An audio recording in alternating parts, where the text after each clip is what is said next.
मूंखे ख़बर आहे त अॼु तुंहिंजे पसंदि जो ड्रामो हुयो, इन करे ड्राइंग रूम में वेही न्यूज़ चैनल पे ॾिठमि। हाँ, फोन ते भी खबरूं पे कयव। अची वञी आहे ड्राइंग रूम में, ॿाहिरि बीहण मां फ़ाइदो। किचन मां कुछ खणण वई हुयसि, तव्हांजो आवाज़ पे आयो। दोस्तनि जा फोन हुया, उन्हनि सां पे ॻाल्हायां। हाणे तूं छॾ इन्हनि ॻाल्हियुनि खे, सिर्फ़ एतिरो ॿुधाए त इहा नाराज़गी ख़तम कीअं थींदी। मुझे नाराज़ हुजण या न हुजण सां तव्हां ते को ख़ासि फ़र्क़ु नाहे पवंदो, इन जे लाइ इहो सवाल ई अजायो आहे। कीअं नथो फ़र्क़ु पए? शर्मिला, तुंहिंजी नाराज़गी सां जेका मूंखे बेचैनी थींदी आहे न, उनजो तूं अंदाज़ो ई नथी लॻाए सघी। इहा बेचैनी मूं लाइ घटि पर चोरी पकड़जण जी आहे। कम ऑन शर्मिला, मां तोखे केतिरा भेरा ॿुधाए चुको आहियां त अहिड़ी का बि ॻाल्हि नाहे।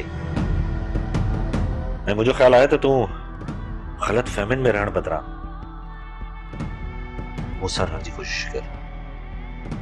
तोसां ई तरह ई पई आहियां, पर अलाए छो कॾहिं कॾहिं मूंखे ईअं लॻंदो आहे तूं मूंसां गॾु रहंदे बि अलाए किथे घुमंदो आहीं, अलाए कंहिंजे ख़्यालनि में, शायदि ॿिए कंहिं ख़्याल में। शर्मिला, मां सियासतदान आहियां, मां को बि अहिड़ो कमु करे पाण खे ॾिठो कीअं कंदुसि। त पोइ मूंखे पाण खां परे न कर। इहो कीअं मुमकिन आहे?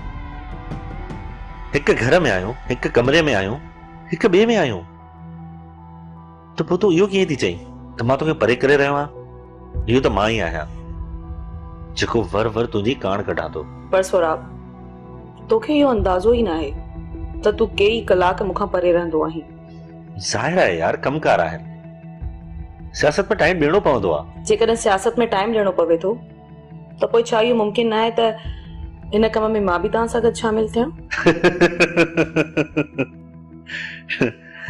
तूं सियासत कंदी है? हा, मां सच चवां पई, मां त तव्हांखे पहिरियां बि चयो हुयो त मां इलेक्शन में कॉन्टेस्ट करे सघां थी। तूं मुंहिंजी हिन ॻाल्हि खे मज़ाक सम्झंदो रहियो आहीं। शर्मिला, इहो सवलो कमु न आहे। छो न आहे?